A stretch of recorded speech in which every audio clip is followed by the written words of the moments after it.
Budaya adalah warisan dari nenek moyang kita. Karena budaya juga, bangsa Indonesia menjadi bangsa yang unik dan beragam.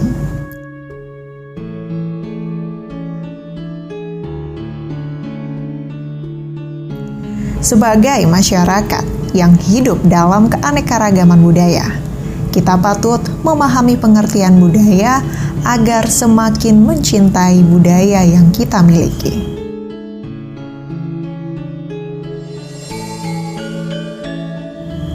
Banyak kota di Indonesia yang hingga saat ini masih sangat kental dengan budayanya. Salah satunya, kota Yogyakarta.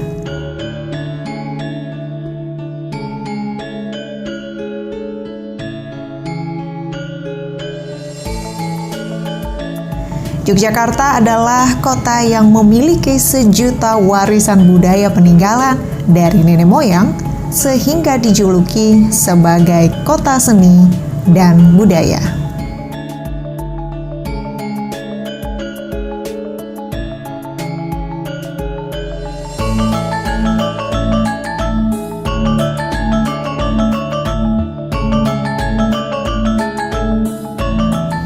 Anda bisa melihat dan mempelajari pembuatan wayang dan batik di Desa Wisata Wukirsari yang berada di Bantul, Yogyakarta. Di desa ini ada yang namanya Desa Wisata Wayang yang terkenal dengan sentra pembuatan wayang kulit.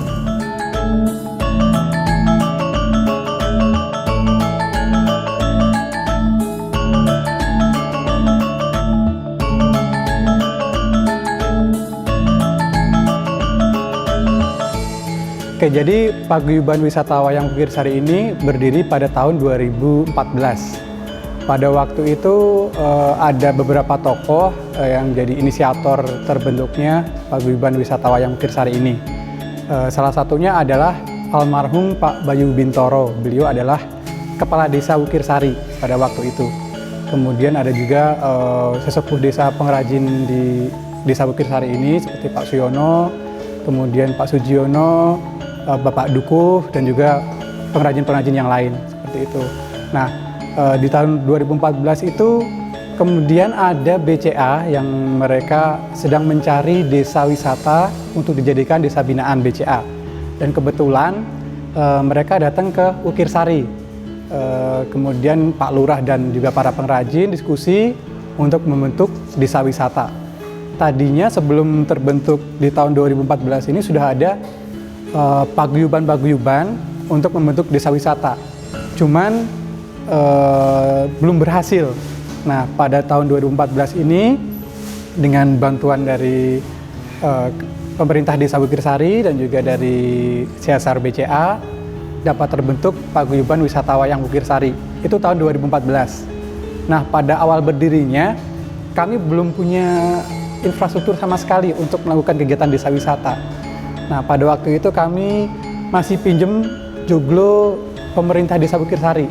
Jadi ada joglo di depan sana, kita gunakan kalau ada tamu, kita terima tamunya di sana. Atau menggunakan PAUD yang ada di Dusun Karangasem, di mana pengrajin wayang kebanyakan ada di Dusun Karangasem. Nah, itu tahun 2014 dan 2015. Kemudian kami mendapatkan bantuan dari BCA untuk membangun infrastruktur di tanah kas desa, itu yang ada di Nogosari, Wukirsari, Imogiri, Bantul, Yogyakarta.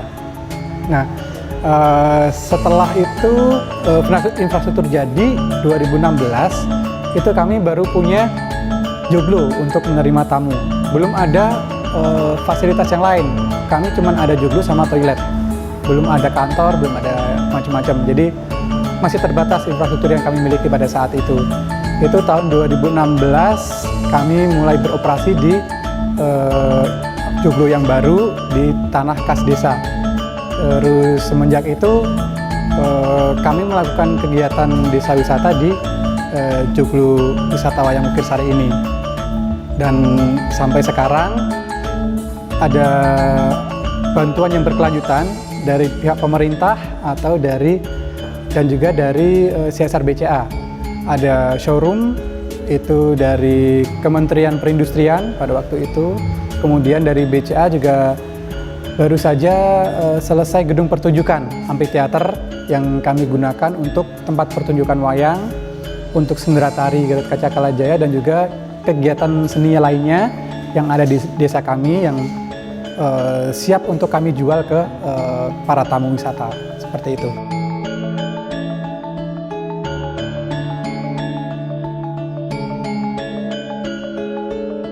Di sini, warga mulai merintis berbagai pilihan paket wisata yang ditawarkan.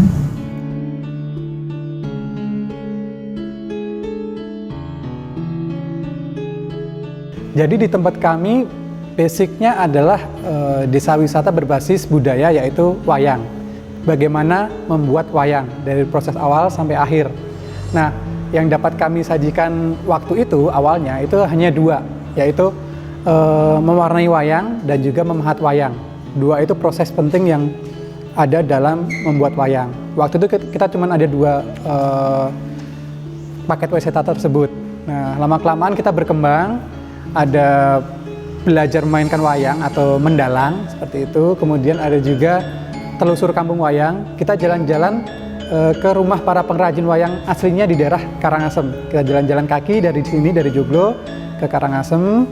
Dan kita melihat proses secara langsung bapak-bapak, ibu-ibu, dan mas-mas yang anak-anak muda di sana yang masih menekuni wayang. Di sana kita lihat prosesnya secara langsung, bagaimana cara menyiapkan kulit dari perendaman kulit, terus kemudian dipahat, dipola, dipahat, diwarnai, diberikan tangkai tanduk, dan juga yang lainnya.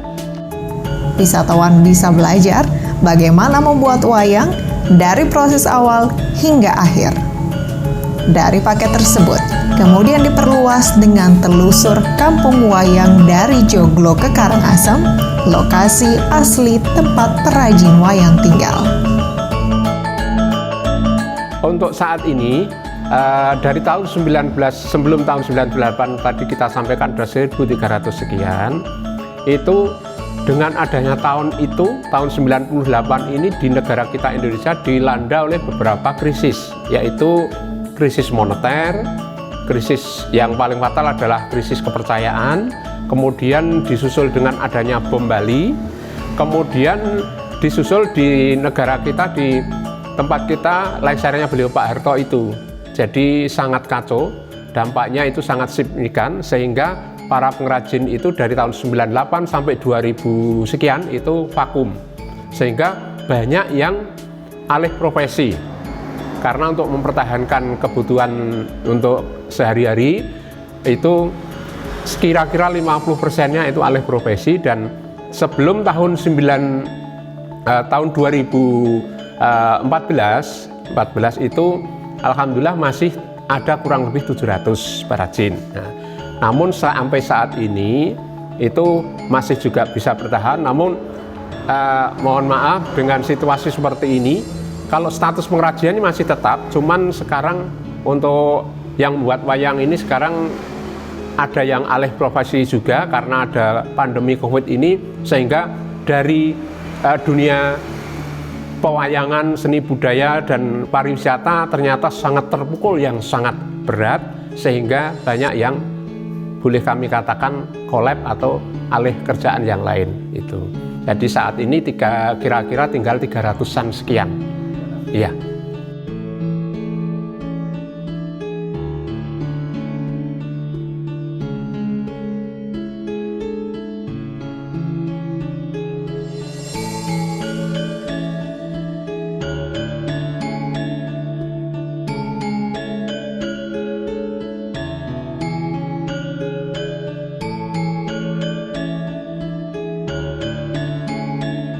Jadi begini, kami menyediakan showroom ini, tujuan kami untuk bisa memberikan suatu wadah kepada pengrajin. Karena mengapa?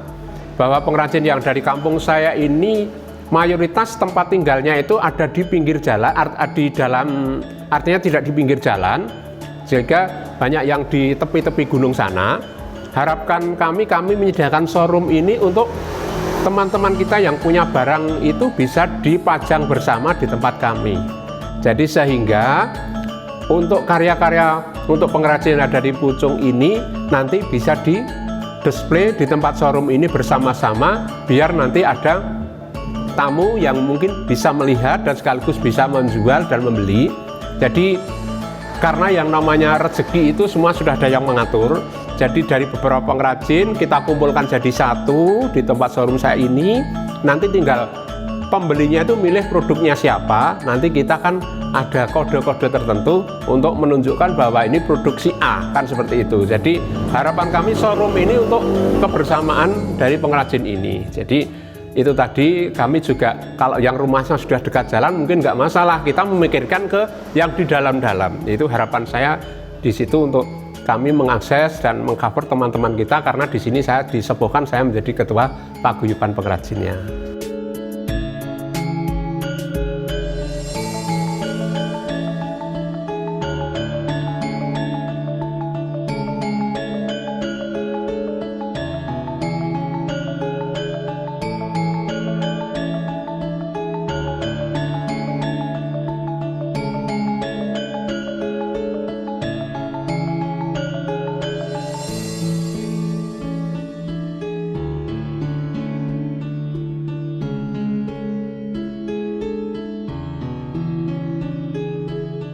Harapan kami setelah kita diuji 1,5 tahun dengan adanya pandemi COVID-19 ini kan adaptasi kepada warga masyarakat ini sudah ibaratnya sudah tahu seperti ini.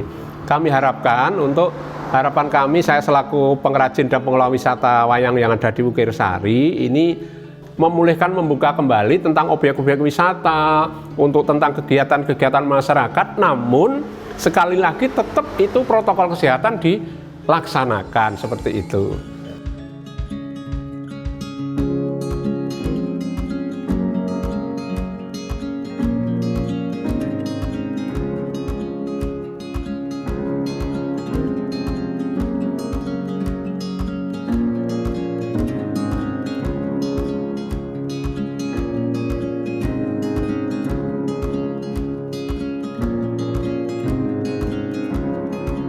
Selain desa wisata wayang, di Wukir Sari juga ada sentra kerajinan batik Giriloyo.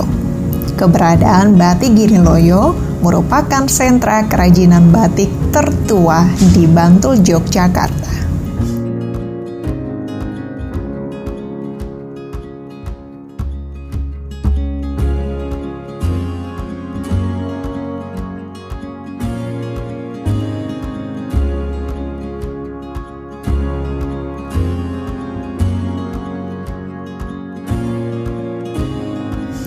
Giriloyo adalah sebuah dusun di bawah kaki perbukitan Imogiri yang terkenal di daerah selatan Yogyakarta.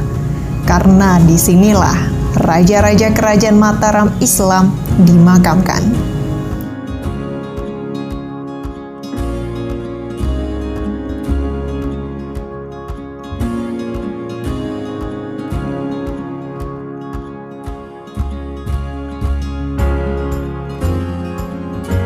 Menurut sejarah, masyarakat sekitar Giriloyo dulu bekerja mengabdi menjadi buruh canting di masa kerajaan Islam. Berawal dari buruh canting, kini seiring berjalannya waktu, Giriloyo menjadi sentra batik tulis tertua di Bantul.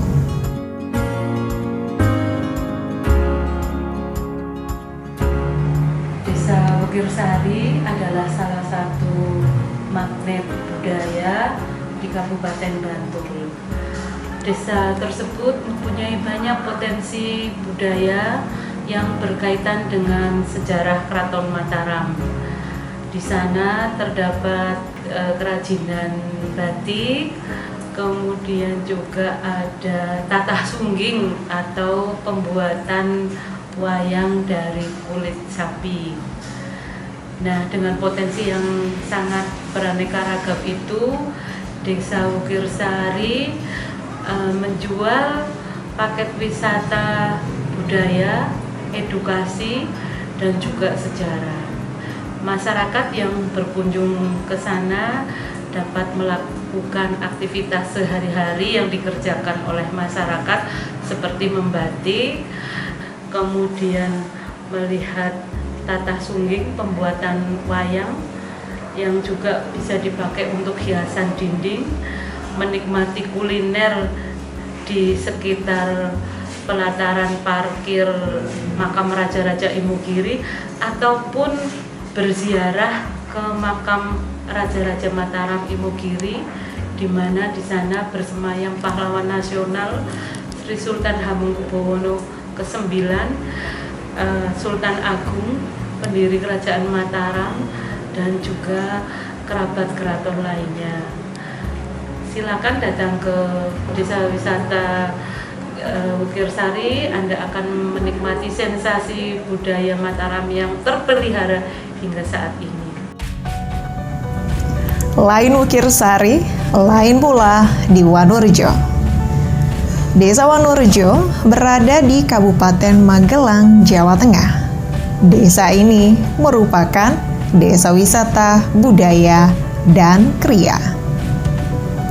Letaknya yang strategis, bersebelahan dengan objek wisata Candi Borobudur, desa ini menjadi pintu gerbang terbaik menuju salah satu keajaiban dunia.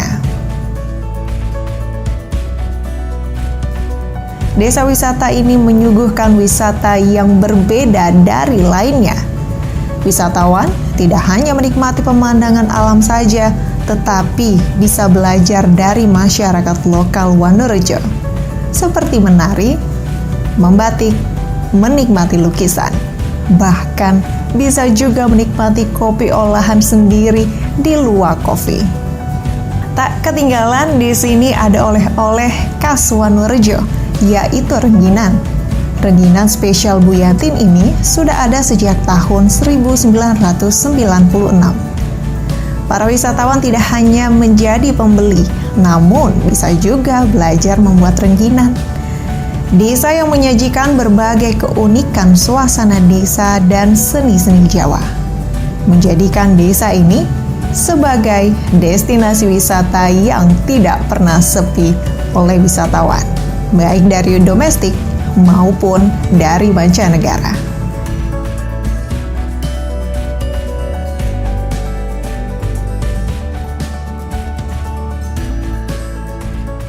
Berawal dari suami saya dulu, Pak. Dulu ikut kelompok batik dulu. Di sini ada di Lumbini. Itu dulu di situ. Terus ada di batik kawasan juga yang membuat sarung untuk maik candi itu, Pak.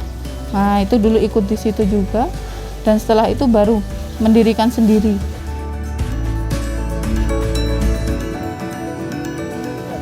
Kalau awalnya itu kan produksi dulu untuk dijual. Kalau edukasi itu mulai 2014 akhir 2015 itu baru edukasi.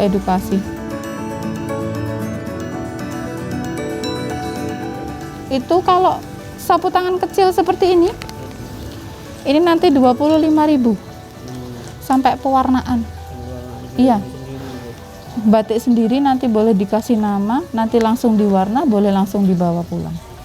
Waktunya itu kita paling enggak 15 menit sampai 20. Iya, karena kalau pengunjung kan biasanya diburu waktu. Nanti dia paketannya entah yang 2,5 jam atau yang 3,5 jam gitu. Jadi macam-macam. Banyak yang harus dikunjungi.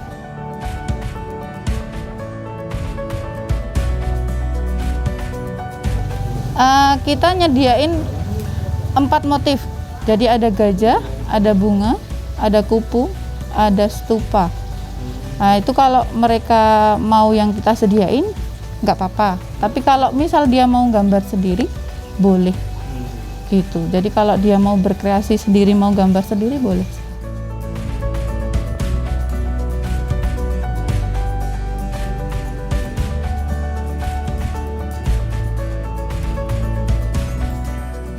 Awal mulanya ya kita hidup di daerah tujuan wisata super prioritas ya, Candi Borobudur itu. Jadi saya ingin menampilkan sesuatu yang original, asli Indonesia, dan mungkin langka gitu ya. Kalau saya suka kopi tapi saya ingin tampil yang kopi yang berbeda gitu ya, bukan kopi pada umumnya coffee shop semacam itu, tetapi saya ingin menggali apa produk asli Indonesia itu apa. Nah, saya ketemu kopi luwak ini, jadi mencoba saya angkat, saya kenalkan kepada tahun 2013 akhir ya. Jadi saya ingin mengenalkan bahwa ada produk asli Indonesia ini loh. Nah, inilah kopi luwak.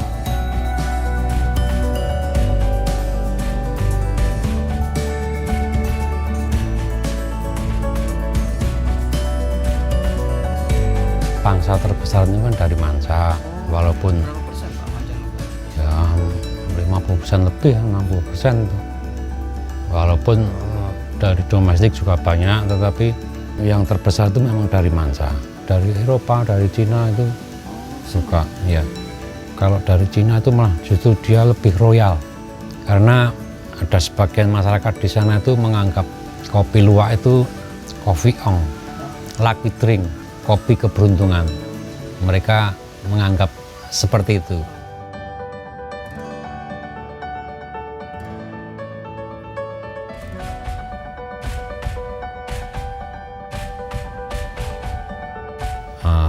Rencana saya ada kombinasi makanan gitu ya. Jadi ke depan kalau sudah buka atau sudah berjalan wisatawan tuh ya nanti tidak hanya kopi luwak saja, tetapi nanti kopi biasa dengan ditambahi menu-menu makanan kecil seperti itu. Jadi supaya ada varian lain.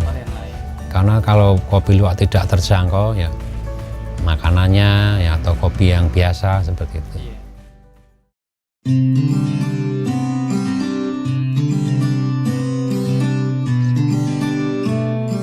Aku membuat rengginan ini peninggalan orang tua aku mulai tahun 96. Dulu buat di adik saya.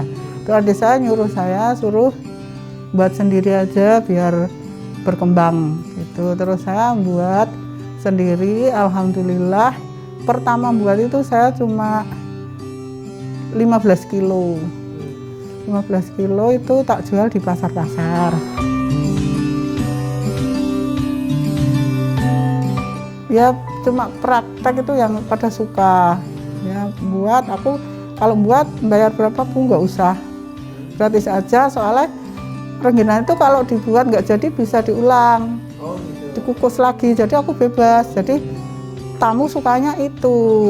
Ya buat terserah itu, mau buat dirusak kayak apa, tetap bisa dibenahi, bisa diulang, dikukus lagi gitu loh.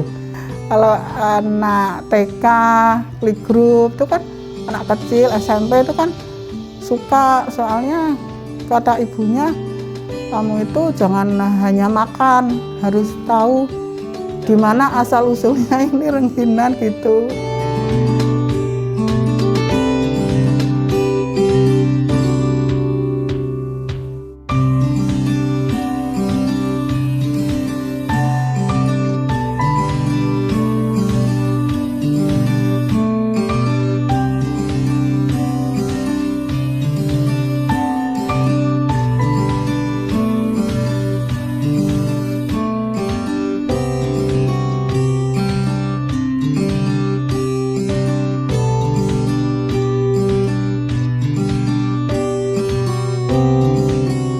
Limanjawi Art House ini lahir sebetulnya karena keprihatinan ketika beberapa tahun yang lalu ruang seni yang ada di Borobudur itu sangat sedikit. Seniman kesulitan untuk memamerkan karya-karya mereka. Hanya ada beberapa tempat, misalnya di hotel atau di museum kayak Museum Hidayat yang ada di sekitar Borobudur sini. Tetapi bagi seniman-seniman sangat membutuhkan sebuah ruang yang lebih familiar dan lebih bisa santai untuk ngobrol, untuk tukar pikiran, berdiskusi tentang seni.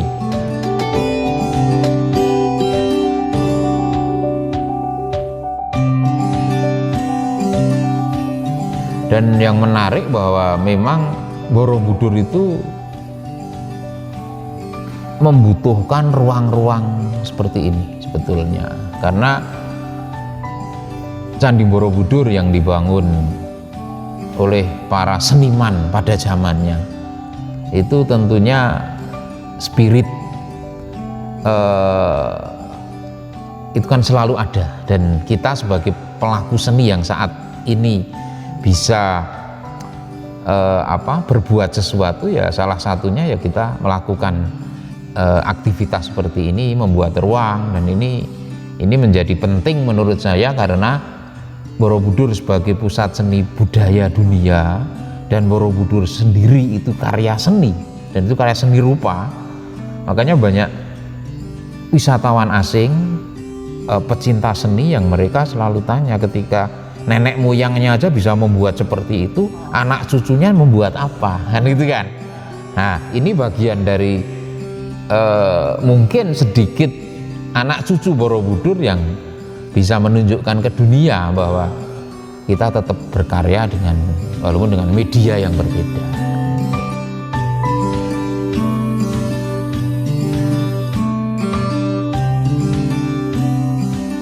Banyak yang datang untuk pengen belajar. Kadang kita mengadakan melukis bareng atau apa itu dari komunitas itu kan.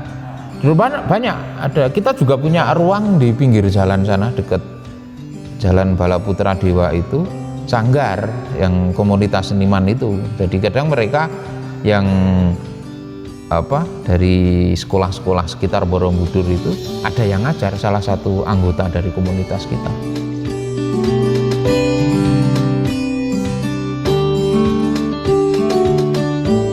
Sanggar Tari Avadana itu didirikan tahun 2015. Awal mula berdirinya sanggar itu awalnya karena mengisi kekosongan dari kegiatan masyarakat pemuda di sini ya, khususnya Ngentak dulu. Itu kita mau bikin sesuatu yang berbeda, yang tidak jauh-jauh beda dari seni dan budaya. Awal mula kita hanya pentas untuk acara 17 Agustus.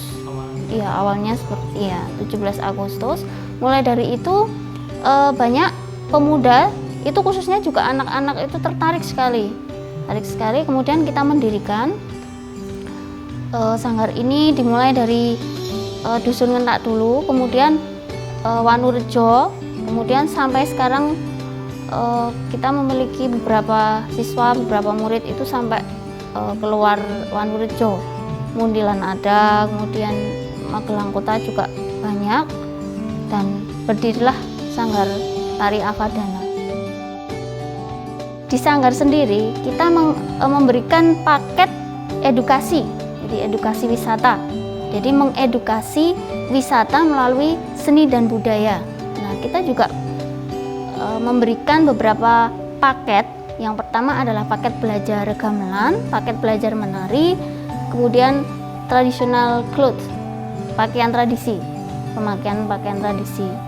Nah, dari situ kita bekerja sama dengan Desa Wisata Wanurejo, bagaimana kita juga mengedukasi wisatawan yang berkunjung ke sini untuk tahu lebih mendalam tentang belajar menari, belajar gamelan, kemudian pakaian adat. Jadi nggak semata-mata hanya belajar atau iso gamel tok atau iso nari tok mboten, tapi bagaimana kita juga memberikan filosofinya, apa itu gamelan, kemudian apa itu pakaian adat, jarik itu seperti apa, kemudian wiron itu jumlahnya berapa, artinya apa. Nah, kita mengedukasi hal-hal semacam itu agar mengerti arti, istilahnya sangu nilai di ilmu. Apa yang kita dapat di sini itu nggak semata-mata cuma seneng tok, tapi ada ilmunya.